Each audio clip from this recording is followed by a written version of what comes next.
Good morning. The three people showed up.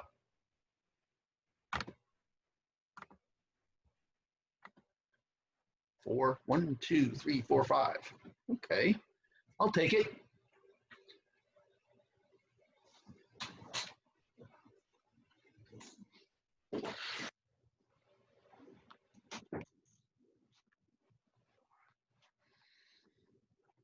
Hey,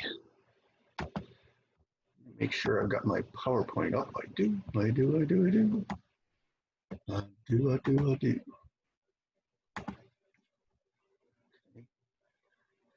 We are recording. Okay, let's see your faces real quick. Let's just say hello to each other.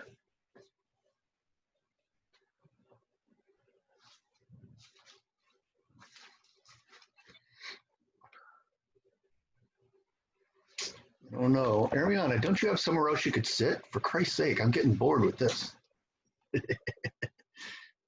Teasing you. There's Noemi, yay. And Celine, of course, always rocking it. Bezuit, I'm kind of looking at your ceiling, I think.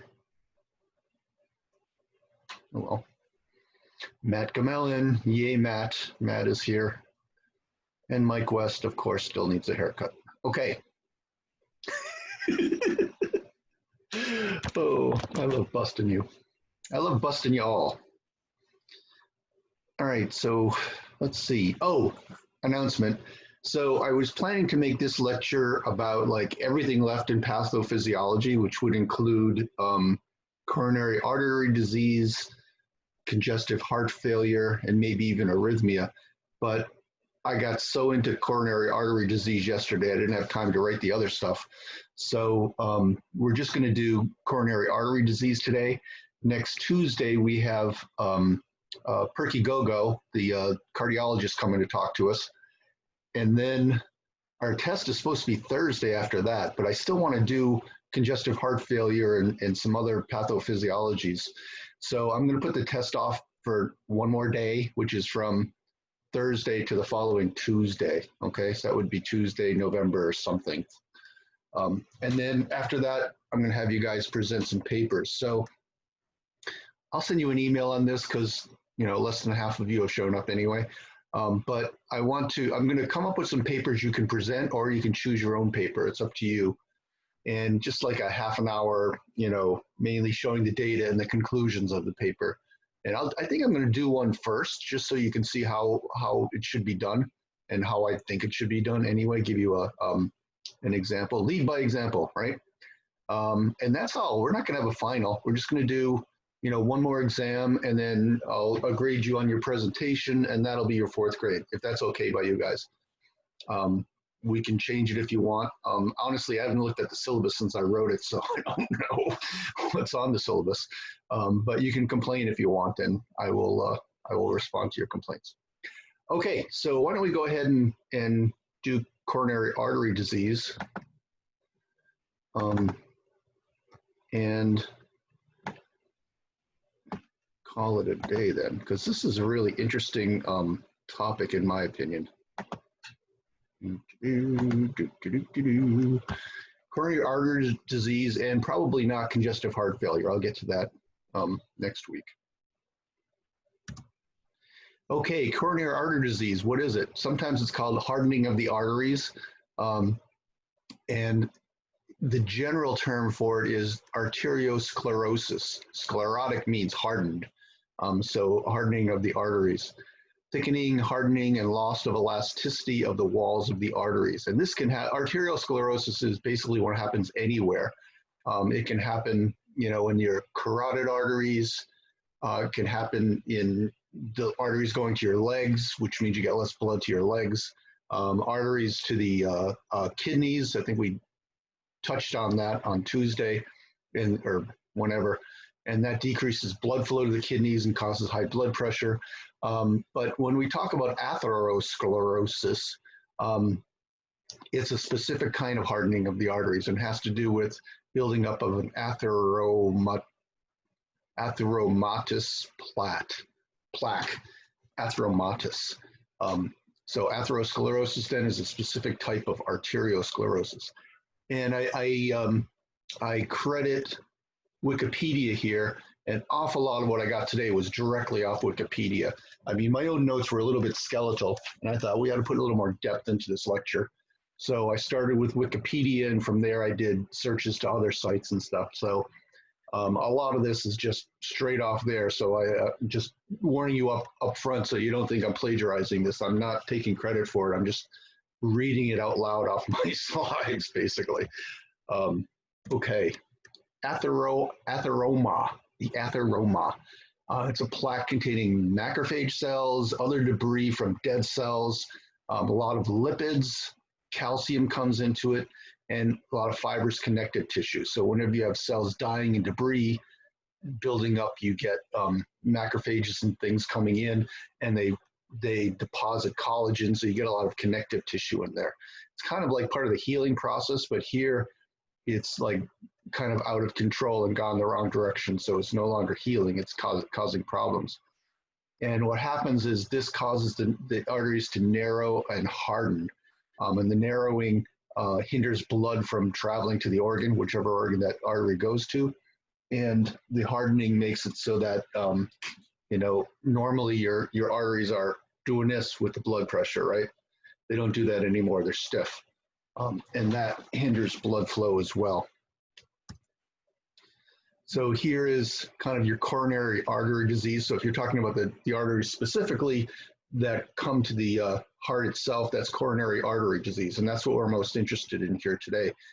And these arteries, if you guys have taken anatomy, you know more about this than I do. These arteries come off the aorta. As soon as the aorta exits the ventricle, the arteries come right off there. So the first thing the heart does is feed itself. Oops. And when these arteries get clogged, then all the muscle below it starts to die. And that is coronary artery disease. Okay, the progression of the atheroma buildup. So this is interesting to us as pharmacologists, because if you know how a disease process starts, you've got kind of your first step towards finding out how to stop it. Find drug targets in there that we can make drugs to that can inhibit this from happening. So the first thing that usually happens is you get some kind of injury to your endothelial cells. So you've got some kind of injury there, which causes a little bit of inflammation. And cigarettes cause this. So that's one of the reasons why cigarettes are so bad. So you're getting some kind of injury to your endothelial cells, and then these LDL particles invade the endothelial cells. And now an important part of the process here is oxidizing that LDL part. So LDL is a package of proteins that are helping to target that particle to places, but also a lot of phospholipids, some phospholipids, mostly triglycerides, which is just glycerin with 3 fatty acids on it, and cholesterol, a lot of cholesterol, because your body needs cholesterol. All your cells need it. So this LDL is a way of sending that cholesterol out to the tissues so your tissues can get that cholesterol. But here, this is the bad part of that LDL process, in that the LDLs get into the endothelial cells. Endothelial cells break the particle apart, and they oxidize some of the cholesterol and fatty acids and things. So this oxidized LDL then attracts monocytes, because now it looks like an infection. So the monocytes invade and try and fix the problem, and they like squirt in between the endothelial cells and get in that space between the endothelial cells. If you remember the structure of the arteries that we talked about a while ago, you've got endothelial cells, and then you've got like connective tissue, and then you've got your smooth muscle cells. So these monocytes then come underneath the endothelial cells and get into that space between the endothelial cells and the smooth muscle cells, the subendothelial space. And when they get down there, they differentiate into macrophages. So macrophages, if you know anything about the immune system, which I don't, but the macrophages are the kind of like, they're like amoebas. They engulf things by kind of amoeboid movement, and they engulf things and swallow them up. And the whole idea of the macrophage is they get into areas of damage and they eat up the the garbage that's building up in the damage area. So they're doing that here. The monocytes turn into macrophages, and they start to eat up all the excess LDL that's building up there. When they eat that LDL, they put it into vesicles, and these vesicles get bigger and bigger and bigger because there's a lot of LDL there to eat up. And these macrophages get larger and larger and swell up with these huge vacuoles full of LDL, and they look foamy. So they call them foam cells at this point. So here's that process. Chemotaxis, so there's some kind of injury here that's releasing chemicals that attracts the monocytes. And I saw this really cool animation once about how these monocytes go down the vessels. They're not just floating in the middle of the lumen like other cells. They've got, attachment sites on their cell surface, and they're grabbing onto attachment sites on the endothelial cells. So these are basically cell adhesion molecules.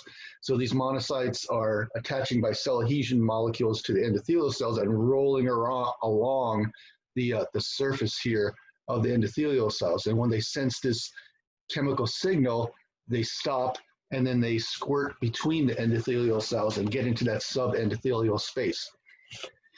So once they get into this space, they turn into macrophages, which again are kind of amoeboid, and they start to grab up the LDL. So this is supposedly the oxidized LDL particles. So they grab up the LDL and they become these foam cells, huge vesicles full of cholesterol. Okay, so that's kind of how it starts. And when you get enough of that building up in one area, that becomes a fatty streak. So these foam cells are going to damage your endothelial cells, and that initiates more chemotaxis, which starts this inflammation response. So inflammation is really important here. Perky will tell you next week, I think, that inflammation is the one thing that he tries to fight the most, I think. So these foam cells come in because of this inflammatory response. More monocytes and platelets start to adhere here, and the macrophages start to divide themselves within that subendothelial space. So you're getting more and more of this inflammation response happening in that spot, and more LDL depositing, and this one little site of invasion becomes a bigger site, and now it's a fatty streak, and fatty because of all the LDL sticking out there. And these foam cells, they can only, make so many vesicles full of cholesterol before they die. And once they die, they release all kinds of chemicals that increase the inflammation. So here's our fatty streaks. So this is really early on in the process. You can see the lumen is still wide open, but now we've got these fatty streaks along the vessel. And here it is longitudinally. Okay, so a couple of areas of invasion there. Okay, so these injured endothelial cells are releasing cytokines, and that's part of the chemotaxis effect, and that stimulates your smooth muscle cells to start to move. So there's kind of an injury, so the vessel wants to cover that injury and protect it. So it's releasing all these cytokines to cause cells to come in and repair the energy, repair the injury. And these smooth muscle cells, which should not be moving at all, they should stay where they are, but they're responding to the cytokines, and they're growing into the lumen, right? Growing up towards the endothelial cells and up over the endothelial cells. So now you've got smooth muscle cells in the lumen, and that creates this fibrous capsule over the streak. So you've got, smooth muscle cells coming up and over the fattiness, and then depositing collagen, and then smooth muscle cells are dying and leaving more damage there, and more collagen is being deposited. So now you've got this fibrous capsule over that fatty streak. And as these cells start to die, the cells have got calcium and they die, and you get calcium deposits. So calcium starts to form things like calcium carbonate, calcium phosphate. So it becomes like hardened. It hardens, like a bone is calcium phosphate. So you get this hardening, and this is the hardening of the arteries part. It gets really stiff. And of course, when it's stiff, it's not going to contract or relax. It's not going to expand when it needs to expand. It's just become hardened. Okay. And so here's that process. Here's your LDL comes in, your macrophages are sucking up the modified. So this is what we talked about the last time. Now you've got foam cells and a fatty streak. And now once you get past the fatty streak stage, smooth muscle cells start crossing that, that basal lamina, okay, and into the endothelial cell space, and they start surrounding and covering these foam cells, and that's your fibrous capsule growing over the fatty streak. Okay, so foam cells and platelets then induce migration and proliferation of smooth muscle cells. That's what we just saw. And then these smooth muscle cells start to ingest the lipids as well. And they become replaced by collagen and transform into foam cells. So here what's going on is your smooth muscle cells start to act like those macrophages did.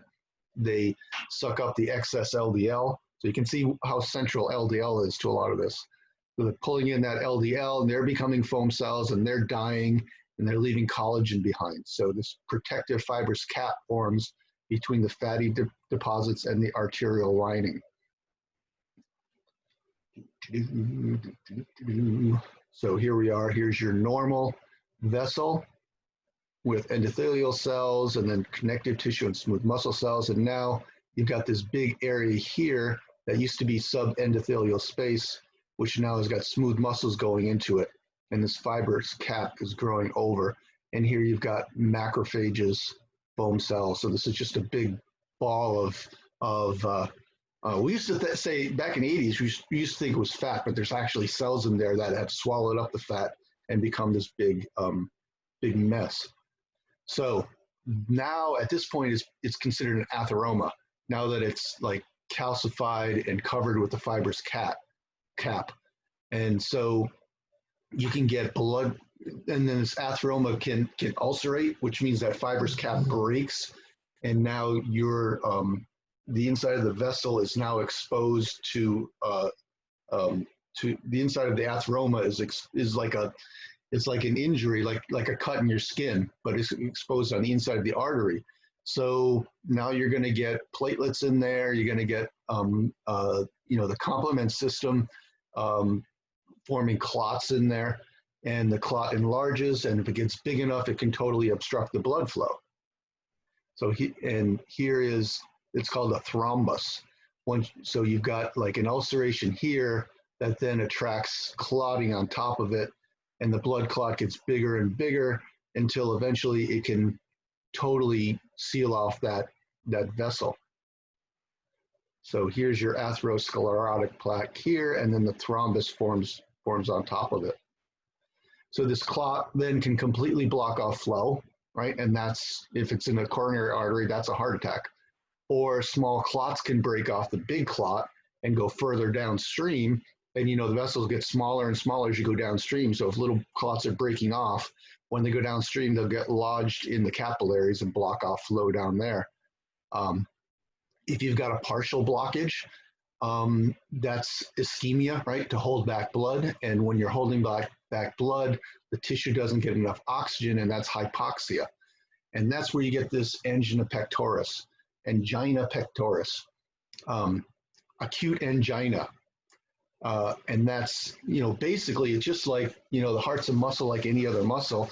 The heart is extremely aerobic. It needs a lot of oxygen. So when you cut back the oxygen, it has no choice except to go to anaerobic respiration, and lactic acid builds up, and then you get pain. So just like your skeletal muscles, when you're, running a 100-yard dash and you're not breathing, you're just running as fast as you can. Eventually your skeletal muscles go into lactic acid or anaerobic respiration. Lactic acid builds up and your muscles ache. Same thing with the heart here. It's not getting enough oxygen. Lactic acid's building up, and the heart starts to ache, and that hits your nerves there. Like the nerve that goes to your heart also covers a whole lot of your body, so you end up getting this referred pain from your heart down your arm and up into your chest like this, because again, it's the same nerve that comes down or goes up or whatever. Okay, so if you get a complete blockage, that's a myocardial infarction. and that's a heart attack. So ischemia is bad. That gives you angina, and the cells downstream can start to die because they don't have enough oxygen. Myocardial infarction is really, really bad because now there's no blood going down to that muscle, and the muscle just dies, and that weakens your heart. If it doesn't kill you outright, it will weaken your heart. Okay, so here we are, blood clot jammed into this place where there's a clot, an atheroma, and so it's totally blocking blood flow, and everything fed by that artery now dies. And that's bad for a number of reasons, especially on the edges where there's hypoxia, because, well, for one thing, if all that muscle dies and your cardiac output drops to 0 and you die, or if the area isn't that large and you're just getting hypoxia in certain areas, that slows down the conduction velocity in there. So as the action potential is going from cell to cell through the heart, it hits these areas and it slows down.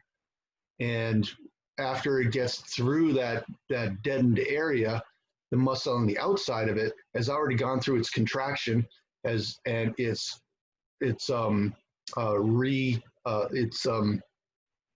repolarized, and now it's ready for another action potential. So this action potential going through the hypoxic area is going really, really slow, and now it hits the fresh muscle and boom, it contracts again. So that's called extrasystoles. It's arrhythmia, basically. So, normally the heart rate starts at the SA node, goes over the atria, through the AV node, comes down the bundle of His, goes up in the ventricle, hits the ventricle, and it goes cell to cell, and the whole ventricle contracts. And the whole ventricle then repolarizes at the same time. So the problem with this hypoxic thing is it comes down, hits the ventricle, and it spreads over the ventricle, but it goes really, really slow through this one spot. The whole rest of the ventricle repolarizes, and it finally makes it through that spot, and boom, it hits the ventricular cell, and then it spreads cell to cell, and now you've got an ectopic beat, they call that. It's coming from somewhere other than the SA node. So that's an arrhythmia. Hopefully we're going to talk about that next week. We'll see how far we get. Okay. Risk factors for coronary artery disease. Smoking is a big risk factor. Causes endothelial cell damage, and that starts the whole process going. The other thing, as I said all the way through, is your lipid profile. Oops, hang on a second. Oh, I'm right. So you've got high LDL, which is depositing in those atheromas, and low HDL. So I'll talk about LDL and HDL in a minute. Hypertension, I'm not exactly sure why. I guess the higher pressure in the coronary arteries is starting this process to happen for some reason. Obesity, I don't know why exactly. Probably, again, poor lipid management, but I don't really know. Diabetes, for some reason, elevated glucose causes this to happen as well. So that's directly related to the diabetes. And family history, which we'll talk about in a second as well. So mainly smoking and LDL are the main risk factors, but some of these other things are causing it as well. So LDL. So the function of LDL, you probably heard this story 100 times already, but I'm going to tell you again. LDL is the particle that the liver uses to send cholesterol and other lipids out to the tissues. So when you eat something that contains fats and cholesterol, everything you eat goes to your liver first. Your liver, and it gets absorbed as something called chylomicrons. Those chylomicrons go to the liver first. The liver grabs them, brings them in, takes them apart, repackages them, packages them as LDL, and they send LDL particles out. So the purpose of LDL then is to take that fat and that lipid, send it out to the tissues so the tissues can use it.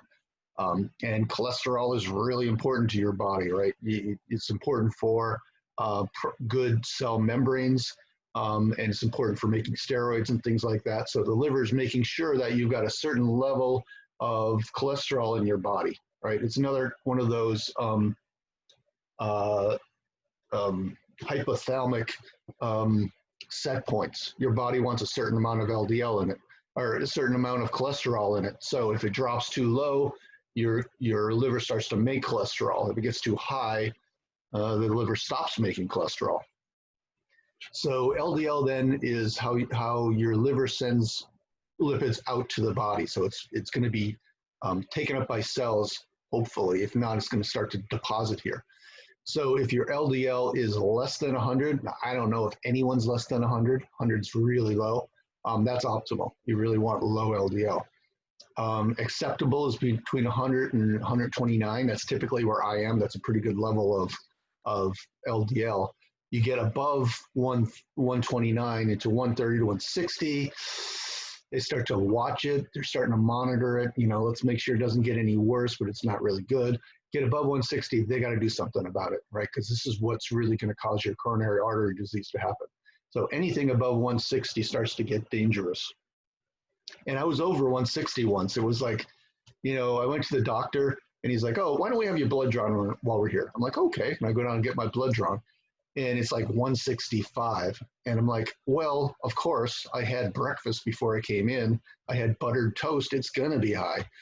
So the thing, that's why when they take your blood for a lipid profile, it's always at a starving level. You have to have not eaten at all in order to get your kind of baseline. That's what they want, the low baseline. Because during the day, as you eat and use it, it goes up and down, up and down, up and down. So you want to get that baseline, which is the starved level. One time, another story, my life is all about stories. That's one of the side effects of being Irish. Everything becomes a story. When I applied to get life insurance after I had the first kid. I'm like, if I die, these people are screwed. So I got life insurance.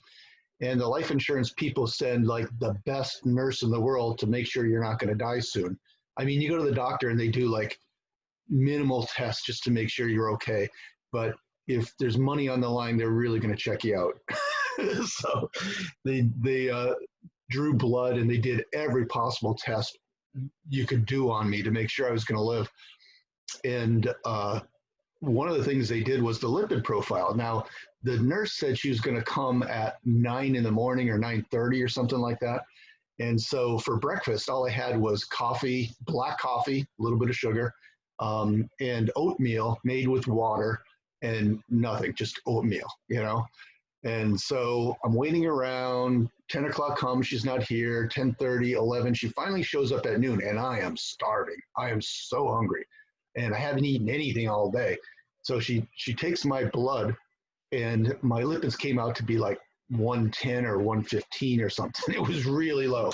So I got a low rate for my insurance because the nurse was late to take my blood. I'm sure if she took it, if I had my normal day and just didn't eat butter for breakfast, it would have been in the 130s. But that saved me a lot of money. So anyway, HDL is the opposite. So now high density, right? Because you got more protein, less lipid. Low density because it's more lipid and less protein. The high density ones have got a lot of protein and they're out there scavenging lipids from the tissues. So any leftover LDL is left lipid around, HDL is going to grab it and bring it back to liver. So you want low LDL, but you want high HDL.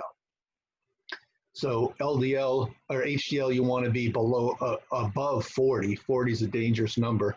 Normal is 50 to 60, and above 60 is good. And this is one of the reasons why, I always say this because it's near and dear to my heart. This is one of the reasons why having a little bit of alcohol every day is good for you. For some reason, you drink 1 or 2 alcoholic beverages per day, it increases your HDL. So this is one of the protective effects of alcohol. It goes through the HDL process. So yay HDL, yay alcohol. Okay, so here's another thing that's kind of important to me in that this was my family, familial hypercholesterolemia. So basically, there are a number of proteins that can be involved in this. The main one is the LDL receptor. So, you've got 2 genes for your LDL receptor, one maternal, one paternal. If you've got 2 normal genes, your lipids are probably going to be fine.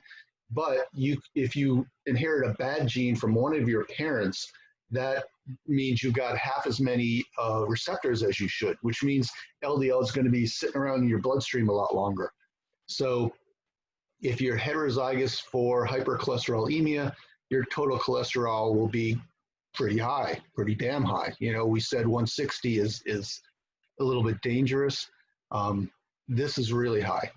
So usually people like this get coronary artery disease in their 50s, and back before the 50s, before the let's say before the 70s, really, when therapy got better. If you would take a heart attack at 52 and be dead by 55, that was typical, and that's the story of my grandfather and his mother, and even into three of my aunts, two aunts and an uncle, and I'll get back to that. So anyway, if you're homozygous, you've got no LDL receptors, and your LDL is sky high, and these people usually take a heart attack in their 20s and die. Okay, so, you know, back in the day, you know, you didn't, you know, before the 50s, nobody knew anything about LDL or HDL. These people were just in their 20s and died. But anyway, getting back to Mendelian genetics, that's what we were talking about, right? I'm just thinking back to my pedigree, let's say. My grandfather probably was heterozygous. My grandmother was homozygous normal. So every child they had a 50% chance of picking this disease up. So my oldest aunt, Mary Kay, started having coronary artery disease in her 40s. Okay. My uncle never went to the doctor, so he just dropped dead in his 60s. My mother got skipped. She didn't get the gene. She got 2 homozygous genes, and she was fine. And my youngest aunt had coronary artery disease. She still does. She's in her 70s now, and she calls herself a member of the Zipper Club. You know, cut down the middle, cracked open, and bypass surgery and everything. So, you know, Mendelian genetics, 50% chance for every child as they go through. Luckily, my mother didn't get it, which means I didn't get it. My sister didn't get it, but it's definitely in the family. Okay. Not to mention baldness, which is also a genetic thing. God damn it. Okay, symptoms then of coronary artery disease is angina, acute angina. And usually it's on exertion. So you're fine at rest, but you get up and start moving, and it's like, oh, pain in the chest. Oh, my chest hurts, and it radiates down the arm. So and if you sit and rest and the pain goes away, that's just angina, and you've got some occluded arteries. And as long as you rest and get more oxygen, less work to the heart, and more oxygen, then you're okay. And for some reason, the pain is different in men and women. For men, it's typically down the arm. Women, is more up at the chest, up here, so it feels like they're suffocating. What else are we going to say about that? Okay, so that's angina, and we'll talk about drugs for that later. But usually, if you have anginal attacks, you go into the emergency room, and they do an angiogram. They see what your arteries are like, and they're like, holy shit, your arteries are almost closed. And boom, they take you into surgery immediately. Because if it's that bad, then all you need is a little clot, and you're going to take a heart attack. So they want to get you in there.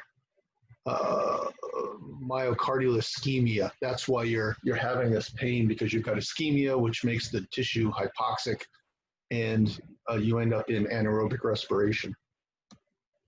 Preventative drug therapy. So we've got 2 things that are important: preventative, and then we've got a number of drugs that are kind of palliative. They're helping you to get by with this problem, but they're not really solving the problem. So preventative therapy is low dose aspirin.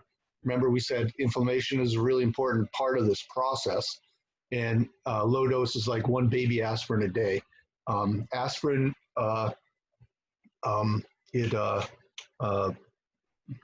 covalently binds to the cyclooxygenase enzyme, which blocks the production of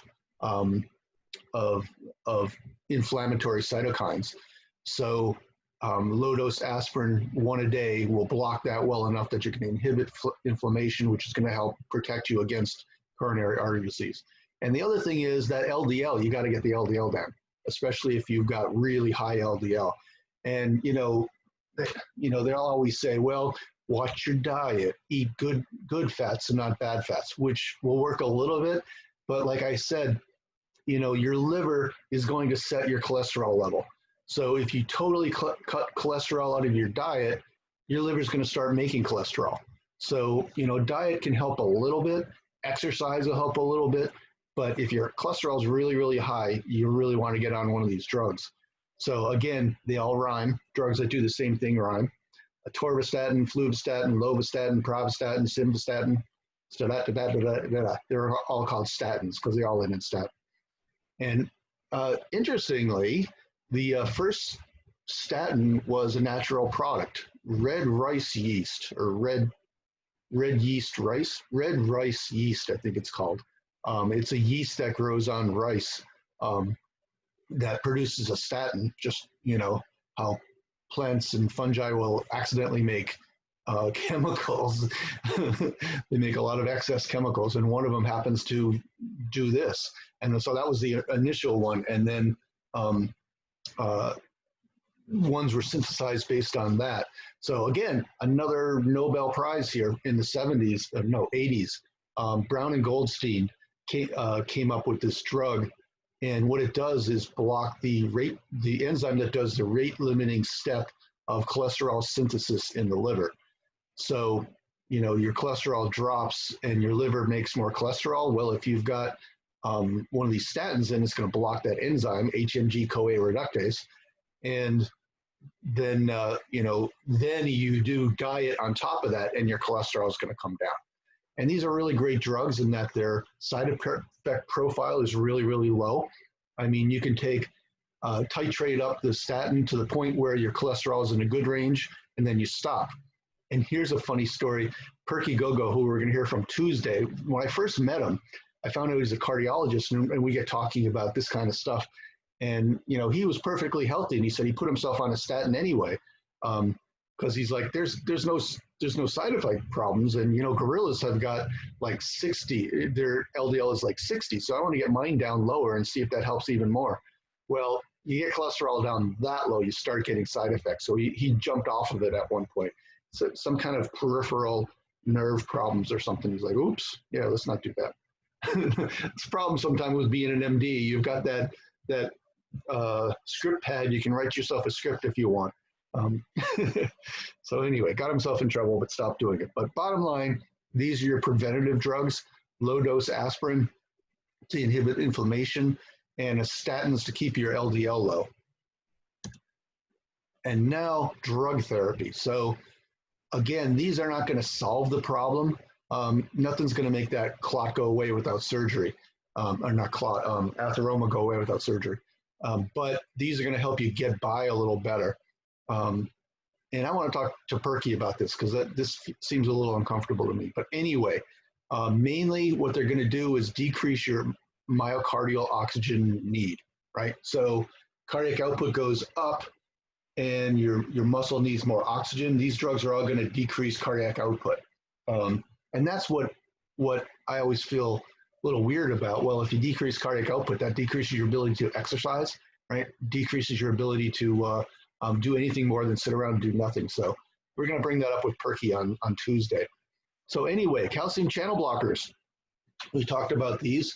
Mainly you want your cardiac specific ones, which are verapamil and diltiazem. Dihydropyridines will also decrease afterload, right? Decrease your total peripheral resistance and decrease blood pressure, which is a good thing. But these are cardiac specific, a little more cardiac specific. So you're also getting a decrease in heart rate and a decrease in contractility. So that's going to decrease your cardiac output, which is decreasing myocardial work. And so, the amount of blood you can get through those clogged arteries, it's going to be enough to keep your heart going okay. Beta blockers, same thing. Decreasing heart rate, decreasing contractility, which, secondarily is going to decrease blood pressure. So all that's going to make your heart work less hard. And so it doesn't need as much oxygen. ACE inhibitors, I'm not sure why that last S is capitalized. ACE inhibitors are always good, very low side effect profile. Why not throw an ACE inhibitor on? That's going to decrease your blood pressure, which is going to decrease the afterload, which is decreasing your myocardial work. Alpha blockers, again, is just mainly decreasing blood pressure, but also decreasing preload. Remember, venous return is all alpha receptors. So contracting the veins is bringing more blood back to the heart and stretching that ventricle out, making it work a little harder. So we're decreasing preload, we're decreasing afterload, and that's going to decrease metabolic demand of the heart. And nitrates. Nitrates are typically emergency rescue drugs for angina. So this is like the classic thing you see on television. Some guys taking, oh, give me my pills, and they get a pill. That's nitroglycerin, and that's what nitrates are all about. So very non-polar drugs. So you're having this acute attack of angina. You put the nitrate under your tongue, it dissolves, gets absorbed into your bloodstream. It goes to the venous side and causes relaxation of the veins. Now, it'll relax the arterial side too, but mainly what it's doing is relaxing the venous side. For some reason, veins are more sensitive to this, and that decreases your preload and decreasing cardiac output, cardiac work. And these nitrates, I believe we talked about before, are they're like nitroglycerin is, glycerin with 3 nitrates on it. And this goes into your smooth muscle cells of the venous side, releases nitric oxide. Nitric oxide activates guanyl cyclase. Cyclic GMP gets made. G-cyclase then phosphorylates phospholamban. I think it opens a potassium channel and 3 other targets that are eluding me right now, but you better know next week. Do you love it when your professors are hypocritical? I do. Okay, so that's nitrates. Surgical approaches then. We're going to hopefully talk to Dr. Gogo about this next week, because this is what he does, I believe. This is what he does anyway. We've talked about it, but I could be wrong. But there are a number of different ways of actually solving the problem rather than just decreasing cardiac output so you don't have the pain, solving the problem so you can go back to normal. Kind of the first one that was done and often the first line is angioplasty, balloon angioplasty. So this is where they put a catheter in like your leg, and they lead it up into like a vein in your leg. They lead it up all the way back to your heart. Once it gets to I think they do an artery actually, because vein would have to go through the lungs again. So they put it into an artery, I believe, bring it all the way back to your heart, and they go into that vessel and go in, and like old style would be the thing goes in, and then you put fluid in it and it blows up in that vessel, stretching it, and then pull it backwards, and it basically spreads the butter. Okay, it takes that fat and spreads it out and opens that vessel, and also it's probably breaking a lot of that calcification up, loosening the vessel a bit. So now you've taken this vessel that's 90% occluded and opened it up. That's angioplasty. Also, another thing they're doing today that we should talk to Dr. Gogo about is the catheter goes in past the atheroma, and then it releases and then opens up into like a colander. When you're draining your spaghetti into the colander, opens up like that, and behind it a little like chainsaw comes out and grinds up the atheroma and destroys it. And the colanders then grabbing the little pieces because they would cause heart attacks downstream. So they're grabbing all the stuff and then they close up and they pull back out, and now you've gotten rid of that atheroma. One of the problems though with that is that, okay, you've taken that atheroma out, but now you've got all this exposed tissue, which is only going to clot up and cause the problem again. So the next thing is the stent, which is, again, you go in, you probably get rid of some of that stuff, and then you release this cage that's like, it's like screwed up. And when it goes into place, it opens up and it holds that vessel open. And a lot of these stents today will have some anti-proliferative drugs embedded within the plastic of the stent. So after it opens up, it's inhibiting smooth muscle cells from entering the lumen and growing and closing up the vessel again. So, we'll talk to Perky about that. I know he knows a lot about it. And then bypass surgery. So basically, you've got a vessel. Don't let me tell you about it. Damn it. Let's do a new share.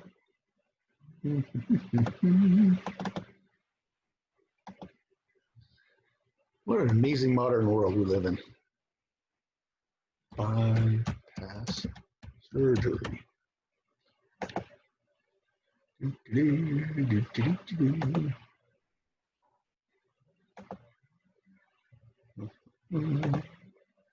Oops. Is that right?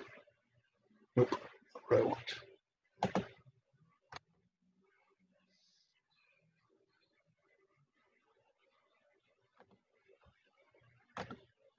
Okay, here we are.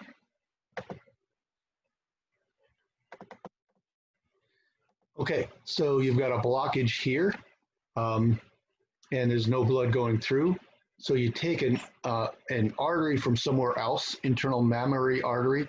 For some reason, that's not as important. So you can pull that artery out and take a chunk of that artery out, sew it back together, and then take the chunk you put out from the aorta all the way down to below the blockage.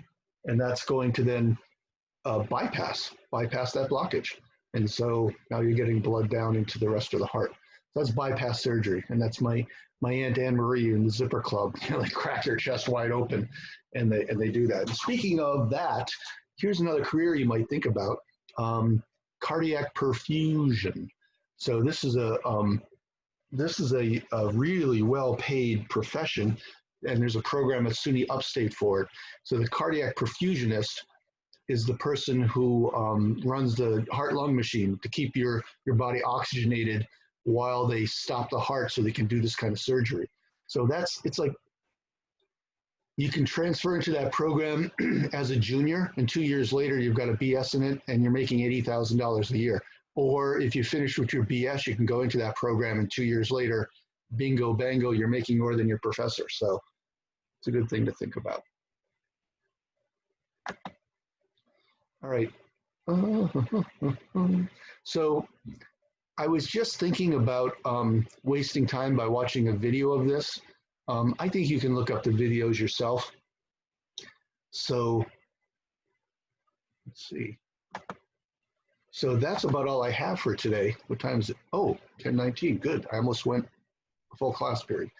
So that's all I have for today, angina pectoris and coronary artery disease. And I could give you the statistics, but I don't know them. But 40% of people will die of a heart attack, and this is part of that process. So it's a really important thing.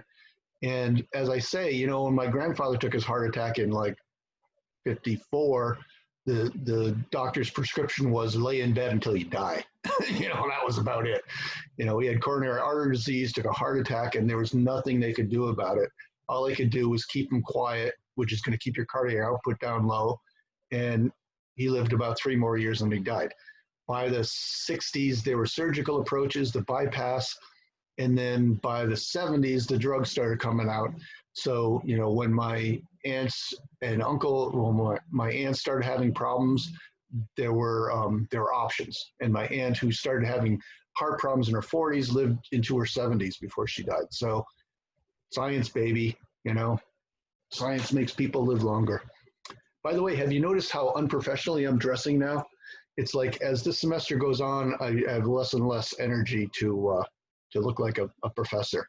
So I'm sorry if that's upsetting you. I'm sure it is. Okay, can I see your faces real quick? Except for Tyler. I don't want to see Tyler's face. He refuses to show me his face anyway. Is anybody home? Oh, here we are. Mike West. Bezuit. Is it Bezuit or Bezuit? I've asked you this before. It's Bezuit. Bezuit. Jesus Christ. You got to tell me. Okay. Okay, people, everyone happy? Say yes. Yes, we're happy, Dr. Slish. All right, so that's about all I have for today. Ariana, I hope you find somewhere else to sit next time because I'm really getting tired of that look. And that's it. Okay. Have a great day, people. And remember, the exams put off for another day. Hey, there's Matt. Hey, Matt.